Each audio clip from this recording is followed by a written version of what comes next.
A bronze statue of the man who ushered in the digital age. Unveiled at the National Portrait Gallery, it catches something of Tim Berners-Lee's laissez-faire. When he invented the World Wide Web in 1989, he didn't patent or license it, instead gifting it to the globe for general use. More than 25 years on, his system for sharing web pages and linking from one to the other has become our technological bedrock. Inevitably, it's thrown up all sorts of problems.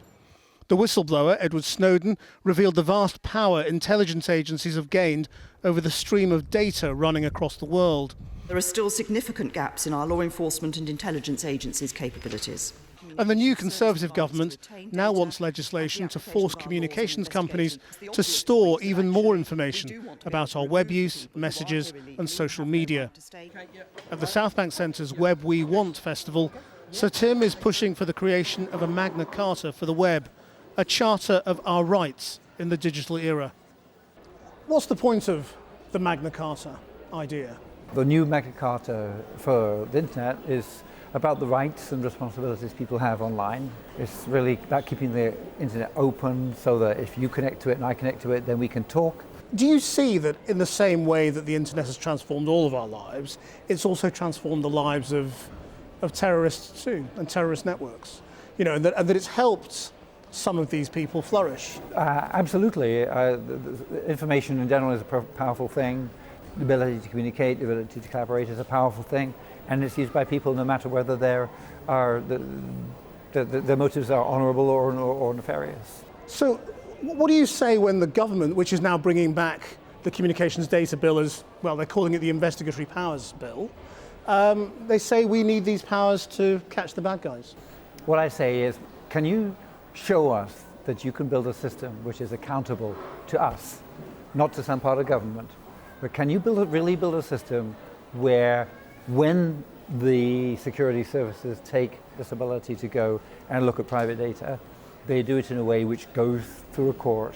They do it in a way so that I will trust that my personal data is not going to be snooped on, and make sure that when people do have that data snooped on, it's only used for specific, very, very important processes of tracking down serious organised crime and tracking down terrorism. So do you think the data shouldn't be stored in case? I mean, you know, the proposal is that all our data will be stored by the companies in case the police then want to go and look at it. Do you think that is wrong? There are lots of problems with that.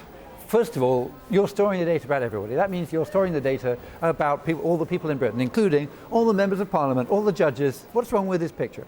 Somewhere there's a pot of data which could be used to blackmail, could be used to attack.